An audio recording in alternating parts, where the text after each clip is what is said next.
शब्दा वाचून कळले सारे, शब्दांच्या पलीकडले. नमस्कार. नेहमीप्रमाणे मी डॉक्टर माधव मुतालिक शब्दांच्या पलीकडले या सदरामध्ये आपलं मनापासून स्वागत करतो. हे आज 5वं पुष्प, शब्दांच्या पलीकडलेचा हा 5वा भाग. आणि आज आपण जाता जाता असं पाहणार आहोत की एखादी कविता आपल्याला का आवडते, एखादी कविता आपली कशी होऊन जाते, आणि त्याच्याही पलीकडे जाऊन एखादी कविता सगळ्यांची कशी होऊन जाते.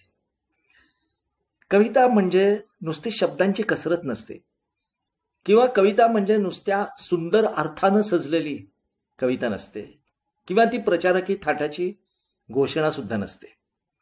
शब्द आणि अर्थ याच्याही पलीकडे जेव्हा कविता जाते तेव्हा मग चित्र, रूप, रस, गंध, नाद, लय या सगळ्यांची अनुभूती घेऊन कविता आपल्यापर्यंत पोचत असते. आणि ती शब्दांच्या पलीकडचं म्हणजे शब्दात किंवा अर्थात सुद्धा जे मावणार नाही ते आपल्याला सांगण्याचा प्रयत्न करत असते. म्हणून जे न देखे रवी ते देखे कवी असं म्हटलेलं आहे.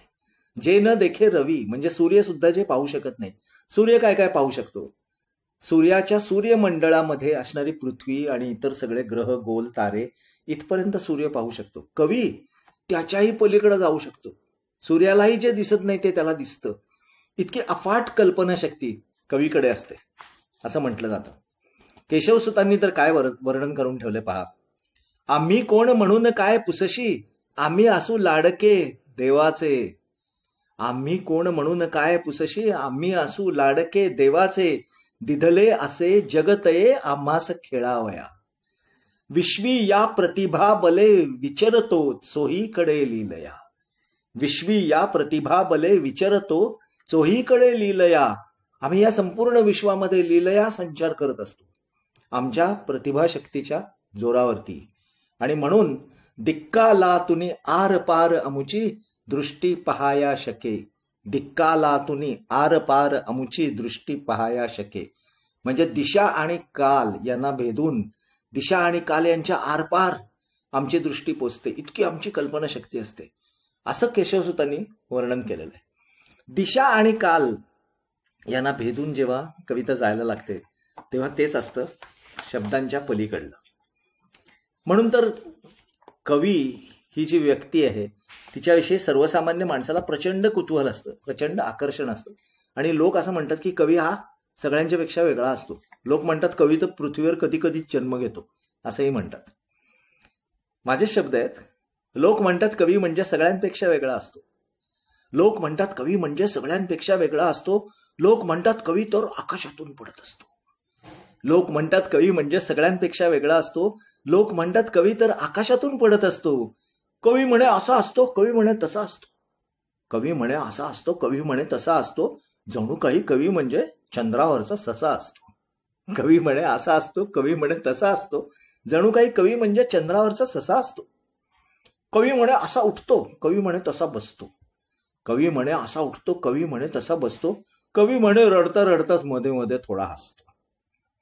कवी म्हणे पृथ्वीवर कधी कधीच जन्म घेतो. कवी म्हणे पृथ्वीवर कधी कधीच जन्म घेतो. जणू काही कवी म्हणजे राम असतो, कृष्ण असतो. आता तुम्हीच मला सांगा, तुम्ही कवींना पाहिलं असेल, कवी असं काही वेगळा असतो का? तो काही यंत्रमानव असतो का? किंवा एखाद्या परग्रहावरचा प्राणी आहे ज्याच्यामध्ये वेगळेच जीन्स आहेत, असं काही कवी असतो का? कवी असं काही नसतो. म्हणून मी सांगतोय की कवी म्हणजे नसतो कुणी मंगळावरचा प्राणी. कवी म्हणजे नसतो कुणी मंगळावरचा प्राणी. तुमच्या आमच्या सारखेच त्याच्या डोळ्यात सुद्धा येते पाणी. कवी म्हणजे नसतो कोणी मंगळावरचा प्राणी. तुमच्या आमच्या सारखेच त्याच्या डोळ्यात सुद्धा येते पाणी. कवीचंही डोके दुखते, कवीलाही येतो ताप. कवीचंही डोके दुखते, कवीलाही येतो ताप. जिना चढून गेल्यानंतर कवीलाही लागते धाप. आणि म्हणून कवी म्हणजे तुमच्या आमच्या सारखाच एक माणूस असतो. कवी म्हणजे तुमच्या आमच्या सारखाच एक माणूस असतो. पावसात मस्त भिजतो तेव्हा आपण सुद्धा कवी असतो. पावसात मस्त भिजतो तेव्हा आपण सुद्धा कवी असतो. हे जे पावसात मस्त भिजणं हे जे काही आहे ना, ही असते कवीची वृत्ती, कविवृत्ती. आणि ती कविवृत्ती, तिच्यामध्ये कलंदरपणा असतो. आणि या कलंदरपणामुळेच तो जो कवी असतो तो कवी होतो. आपण सुद्धा पावसात भिजत असतो आणि आपण काय म्हणतो, रस्त्याने येत होतो आणि अचानक पाऊस आला, भिजलो मी, असं म्हणतो. पण हे जे पावसामध्ये मस्त भिजणं असतं, या मस्त भिजण्यातून कवीच्या प्रतिभेला धुमारे फुटतात आणि कवी काहीतरी सुंदर कविता लिहून जातो. हा कवीमधला आणि आपल्यामधला फरक असतो. पण पावसात मस्त भिजतो तेव्हा आपण कवी असतो, म्हणजे कवीची वृत्ती ही आपल्यामध्ये आपण मुरवलेली असते, आपल्यामध्ये रुजवलेली असते. कधी कधी आपण एखादी कविता ऐकतो किंवा वाचतो आणि ती वाचत असताना हळूहळू हळू आपल्या चेहऱ्यावरती स्मितहास्य फुलत जातं. किंवा एखादी कविता अशी असते की ती ऐकायला लागली की आपल्याला हळूहळू खळखळून हसू फुटायला लागतं आणि आपलं हसू थांबतच नाही, इतकं ती कविता आपल्याला हसवून जाते. किंवा कधी कधी एखादी कविता वाचल्यानंतर आपण खोल श्वास घेतो, श्वास भरून ठेवतो आणि मग हळुवार निश्वास टाकतो आणि शांतपणे डोळे मिटून घेतो. किंवा एखादी कविता वाचल्यानंतर किंवा एखादी कविता ऐकल्यानंतर टचकन आपल्या डोळ्यात पाणी येतं. आपल्याला कळत सुद्धा नाही की आपल्या डोळ्यात पाणी आलं. अचानक आपल्याला वाटायला लागतं की अरे, आपले डोळे ओलावले. हे असं ज्या ज्या वेळी घडतं ना, तेव्हा कविता ही आपल्या हृदयाच्या आत उतरल्याची अनुभूती असते आणि मग आपल्याला बरं वाटतं, आपल्याला काहीतरी आनंद देऊन जाते ती कविता. मग ती कविता आपल्या मनात भिनते. याला मी म्हणतो परकाया प्रवेश. कवीला जे काही सांगायचं शब्दांच्या पलीकडचं ते आपल्या मनात भिनलेलं असतं, ते आपल्या अंतःकरणात उतरलेलं असतं आणि ते जसंच्या तसं आपल्या हृदयात आलेलं असतं, जे कवीच्या हृदयात आहे ते. ज्ञानेश्वरांनी 18व्या अध्यायामध्ये एक ओवी लिहिली आहे. त्याच्यात त्याने असं लिहिलंय, हृदया हृदय एक झाले, ये हृदयीचे ते हृदयी घातले. हृदया हृदय एक झाले, ये हृदयीचे ते हृदयी घातले. म्हणजे या हृदयामध्ये जे होतं ते उचलून जसंच्या तसं त्या दुसऱ्या हृदयामध्ये नेऊन ठेवलं. याला म्हणतात हृदय संवाद. आणि हा अतिशय अवघड असतो. आणि ज्यावेळी कविता सुंदर असते, शब्दांच्या पलीकडला आपल्यापर्यंत थेट पोचवते, त्यावेळेला हा हृदय संवाद घडतो. म्हणून पाडगावकरांसारखा कवी तुमचं आमचं सेम असतं असं म्हणतो. ते तुमचं आमचं सेम असणं म्हणजे हेच, हा असतो हृदय संवाद. मी आपल्याला एक आधुनिक काळातलं उदाहरण देऊन सांगतो. आपल्याकडे एखादा मजकूर एखाद्या फाईलमध्ये कॉम्प्युटरमध्ये आहे, सॉफ्ट कॉपी आपल्या कॉम्प्युटरमध्ये आहे, ती तुम्हाला मला द्यायची आहे. तर तुम्ही काय करता, ती पेन ड्राईव्हवरती मला देता किंवा ब्लूटूथनी किंवा ईमेलनी मला पाठवता आणि ती तुमची फाईल मी माझ्या कॉम्प्युटरमध्ये किंवा माझ्या मोबाईलमध्ये उघडतो. आणि ज्यावेळी मी उघडतो तिकडे तुमचा कॉम्प्युटर असतो, इकडे माझा असतो, तुम्ही तिकडे फाईल उघडली असते, इकडे मी उघडलेली असते आणि दोन्ही फाईल्स एक्झॅक्टली सेम. जी तुमची फाईल असते तीच माझी फाईल असते. याला मी म्हणतो या हृदयातलं त्या हृदयामध्ये घालणं. पण पेन ड्राईव्ह मधनं देणं ते जितकं सोपं असतं तितकं कवीला ते सोपं नसतं. आणि कधी कधी असं घडतं की कवीचा हा हृदय संवाद घडतो आणि मग आपल्याला ती कविता आवडून जाते. आपल्याला एखादी कविता का आवडू शकते याची आणखी कित्येक कारणं असतात. कधी कधी एखाद्या कवितेतून एक वेगळीच दृष्टी, एक वेगळीच कल्पना कवीच्या प्रतिभेतून जिवंत होते. माझी एक आवडती कविता आहे कुसुमाग्रजांची, आपल्याला सगळ्यांना माहिती असणार, पृथ्वीचे प्रेमगीत. ही अशीच एक कल्पनाशक्तीची उत्तुंग भरारी आहे. सूर्याभोवती पृथ्वी फिरते हे भूगोलातलं एक सत्य आहे, आपण शाळेत असताना शिकलेलं. पण कुसुमाग्रजांच्या शब्दात, युगामागुनी चालली रे युगे ही करावी किती भास्करा वंचना. युगामागुनी चालली रे युगे ही करावी किती भास्करा वंचना. किती काळ कक्षेत धावू तुझ्या मी, कितीदा करू प्रीतीची याचना. अशी व्याकुळ साध पृथ्वी सूर्याला घालत असते आणि प्रेमाची याचना करत असते. इतकी ही कल्पनाशक्तीची उत्तुंग भरारी कुसुमाग्रजांच्या पृथ्वीचं प्रेमगीत मध्ये आपण वाचतो आणि आपल्याला ही कविता लगेच आवडून जाते, एका क्षणात आपल्या हृदयामध्ये उतरते. किंवा विंदा करंदीकरांचे शब्द आहेत, देणाऱ्याने देत जावे, घेणाऱ्याने घेत जावे, घेता घेता एक दिवस देणाऱ्याचे हात घ्यावे. देणाऱ्याची जी दातृत्वाची भावना आहे, जो दातृत्वाचा गुण आहे तो घ्यावा. हे सांगण्यासाठी विंदा म्हणतात, घेता घेता एक दिवस देणाऱ्याचे हात घ्यावे. अत्यंत अफाट कल्पना विंदांनी या कवितेतनं मांडलेली आहे. किंवा विंदांचे शब्द आहेत, माकड हसले त्याच क्षणाला माकड मेले माणूस झाला. माकड हसले त्याच क्षणाला माकड मेले माणूस झाला. परदुःखाने रडला प्राणी देव प्रकटला त्याच ठिकाणी. प्राणी आणि मनुष्य आणि देव, ज्या वेळेला भावनेचा स्पर्श होतो, दुःखाचा किंवा आनंदाचा स्पर्श त्या प्राण्याला झाला, तेव्हा त्याचा माणूस झाला आणि मग त्या माणसाचा देव झाला. ही विंदा करंदीकरांच्या प्रतिभेतून साकारलेली अत्यंत उदात्त अशी कल्पना. माझ्या कवितेच्या 4 ओळी मला आठवतात. आयुष्याकडून आपल्याला काय काय हवं, आपलं आयुष्य कसं हवं, काय काय हवं आपल्याला, हे सांगणारी ही कविता आहे. आणि ह्याच्या 4 ओळी मी आपल्याला सांगतोय. तुटण्याचा फुटण्याचा देहाला छंद हवा. तुटण्याचा फुटण्याचा देहाला छंद हवा. सोन्याच्या हातांना घामाचा गंध हवा. तुटण्याचा फुटण्याचा देहाला छंद हवा. सोन्याच्या हातांना घामाचा गंध हवा. अश्रूंना जपताना ओठी आनंद हवा. अश्रूंना जपताना ओठी आनंद हवा. सरणावर जळताना आत्मा स्वच्छंद हवा. सरणावर जळताना आत्मा स्वच्छंद हवा. एखादी कविता ऐकताना आपल्याला असं झालंय का की त्या कवीनं जे काही सांगितलेलं आहे ते ऐकल्याबरोबर असं वाटतं की अरे असं माझ्या आयुष्यात घडलेलं आहे. किंवा एखादी कविता वाचल्यानंतर आपल्याला वाटतं, अरे हा आपलाच अनुभव आहे आणि माझ्या आयुष्यात जे जे काही झालं, माझी जी काही कहाणी आहे तीच हा कवी सांगतोय. असं ज्या वेळेला होतं त्यावेळेला कवीच्या तोंडातून आपण आपलाच अनुभव पुन्हा एकदा घेत असतो आणि याला म्हणतात पुनःप्रत्ययाचा आनंद. प्रत्येक कलेमध्ये, तो एखादा चित्रपट असेल, एखादी कविता असेल, एखादी कथा असेल, त्याच्यामध्ये जर ही ताकद असली पुनःप्रत्ययाचा आनंद देणारी, तर रसिकांना, वाचकाला ती कला, ती कविता, ती कथा विलक्षण आवडून जाते.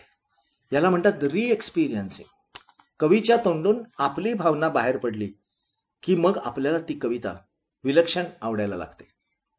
एक उदाहरण देतो. आपल्या सगळ्यांच्या आयुष्यामध्ये असं होतं, आपल्याला काहीतरी बोलावंसं वाटतं म्हणून आपण बोलतो आणि नंतर असं वाटतं, चुकलं, आपलं बोलायला नको होतं, आणि मग म्हणून आपण बोलत नाही असं करतो. आणि बोलत नाही असं ज्यावेळी होतं तेव्हाही आपलं चुकलं असं कधी कधी सिद्ध होतं. एक कविता आहे माझी, ती हेच सांगते. आणि बघा, तुम्हाला पण हाच अनुभव आला असेल. आधी वाटले बोलले पाहिजे म्हणून बोललो. आधी वाटले बोलले पाहिजे म्हणून बोललो, नंतर वाटले उगीच आपण इतके बोललो. आधी वाटले बोलले पाहिजे म्हणून बोललो, नंतर वाटले उगीच आपण इतके बोललो. बोलू नये जे जे तेही आपण बोललो. बोलू नये जे जे तेही आपण बोललो. बोलू नये तेव्हा सुद्धा आपण बोललो. असं आपल्या सगळ्यांचं होत असतं की आपण बोलतो आणि चुकतो, आणि मग आपण बोलत नाही आणि गप्प बसतो आणि तरी पण चुकतो. आपल्या आयुष्यात आलेला अनुभव ज्यावेळेला कवी त्याच्या तोंडून ज्यावेळी सांगतो त्यावेळेला तो पुनःप्रत्ययाचा आनंद रसिक घेत असतात. आणि या पुनःप्रत्ययाच्या आनंदाच्या पलीकडे जाऊन कधी कधी कविता आपल्या सगळ्यांची होते. आपल्या सार्वत्रिक अनुभवाचा आपल्याला आनंद देते. एक कविता आहे, खूप सुरेख कविता आहे. गडद निळे जलद भरून आले. गडद निळे जलद भरून आले. शीतल तनु चपल चरण आणि लगड निघाले. हे जे गडद निळे जलद भरून आले, हा कुणा एकट्याचा अनुभव नसतो. पृथ्वीच्या पाठीवर कुठेही जा, हे जे पावसाळ्यामध्ये जे ढग भरून येतात आकाशामध्ये, गडद निळ्या रंगाचे ढग भरून येतात आणि आपल्याला आनंद देऊन जातात. हा आनंद आपल्याला बोरकरांनी दिला आपल्या कवितेमधून. आणि म्हणून मी म्हणतो की गडद निळे जलद भरून आले हा एकट्याचा अनुभव नाही, हा वैयक्तिक अनुभव नाही, हा सार्वत्रिक अनुभव आहे. किंवा रवींद्रनाथ टागोरांचे शब्द आहेत, where the mind is without fear and the head is held high. Where the mind is without fear and the head is held high. आणि कवितेच्या शेवटी ते म्हणतात, into that heaven of freedom let my country awake. आपल्या देशाविषयीच्या भावना व्यक्त करणारी आहे की माझा देश कसा व्हावा, माझ्या देशाविषयीच्या अपेक्षा रवींद्रनाथ टागोरांनी या कवितेत मांडलेल्या आहेत. आणि आज इतक्या वर्षानंतर सुद्धा ही कविता खरी आहे. नुसती आपल्या देशासाठी नाही, पृथ्वीच्या पाठीवरच्या कुठल्याही देशातल्या माणसासाठी ही कविता खरी आहे. त्याच्या देशाच्या प्रेमाची कहाणी, त्याच्या देशाबद्दलच्या अपेक्षांची कहाणी ही कविता सांगते. आणि ज्या वेळेला ही कविता अशी सार्वत्रिक होते त्यावेळी ती त्याच्याही पलीकडे, त्याच्याही पार जाऊन पोचते. अशी कविता शतकानुशतकं अज्ञानामध्ये, अंधारामध्ये पिचत राहिलेल्या दीनदुःखितांचं जे दुःख असतं त्या दुःखाला वाचा फोडते. किंवा कधी कधी अशी कविता जी सार्वत्रिक झालेली असते ती निसर्गातल्या, सृष्टीमधल्या सगळ्या सौंदर्याचा आनंद आणि सगळ्या सौंदर्याचा जल्लोष होऊन आपल्या अंतःकरणात उतरते. अशी कविता जी सार्वत्रिक कधी होते तर ती राजे रजवाड्यांची, सत्तांची, हुकुमशहांची जी सगळी जुलुमशाही असते त्या सगळ्या जुलुमशाहीला उलथून टाकणारी, क्रांती करण्याची जहाल भाषा बोलते आणि क्रांतीची मशाल पेटवते. आणि अशी कविता जी सार्वत्रिक असते तीच कविता लोककल्याणाची भाषा बोलते, विश्व बंधुत्वाची भाषा बोलते, विश्व कल्याणाची भाषा बोलते आणि सर्वत्र सुखिनः सन्तु असं सांगून जाते. असं ज्या वेळेला कविता सांगायला लागते आणि ती सगळ्या लोकांचा अनुभव, समाजाचा अनुभव, सगळ्या देशातल्या सगळ्या लोकांचा, या विश्वाचा अनुभव ज्या वेळेला ती आपल्यापर्यंत पोचवायला लागते तेव्हा ती कविता आपल्याला आणखीन आवडते आणि ती कविता सर्वांची होऊन जाते, ती कविता सार्वत्रिक होऊन जाते. आणि म्हणून मी म्हणतो की कवी हा कोणी वेगळा नसतो, तो तुमच्या आमच्यासारखाच असतो, आपल्यातलाच असतो. आणि तो जे तुमचे सगळ्यांचे अनुभव आहेत तेच आपल्या शब्दातून मांडत असतो. म्हणून माझ्या शब्दात मी सांगतोय, तुमच्यातलाच मी एक किंवा माझ्यातलेच तुम्ही, तुमच्यातलाच मी एक किंवा माझ्यातलेच तुम्ही, मी तुमचा डमी किंवा तुम्ही माझे डमी. तुम्ही तिथे आहात आणि मी तुमचा डमी म्हणून काम करतोय, कारण जे जे सगळं तुमचं आहे ते सगळं माझंही आहे आणि जे माझं आहे ते तुमचं आहे. तुमच्यातलाच मी एक किंवा माझ्यातलेच तुम्ही, मी तुमचा डमी किंवा तुम्ही माझे डमी. तुमच्या चेहऱ्यात स्पष्ट दिसतो मला माझाच चेहरा, तुमच्या चेहऱ्यात स्पष्ट दिसतो मला माझाच चेहरा, म्हणून विसरू थोडा वेळ आता आम्ही तुम्ही, म्हणून विसरू थोडा वेळ आता आम्ही तुम्ही. कविता सगळ्यांची कशी होते हे आपण शब्दांच्या पलीकडले मधल्या या 5व्या पुष्पामध्ये आपण पाहिलं. या पुष्पाचा मी समारोप करतो, 5व्या पुष्पाचा, आणि आपण पुढच्या पुष्पामध्ये कवितेमधल्या आणखीन गमती जमती पाहू असं तुम्हाला सांगतो. मी डॉक्टर माधव मुतालिक अत्यंत आनंदात आपली सर्वांची रजा घेतो. धन्यवाद.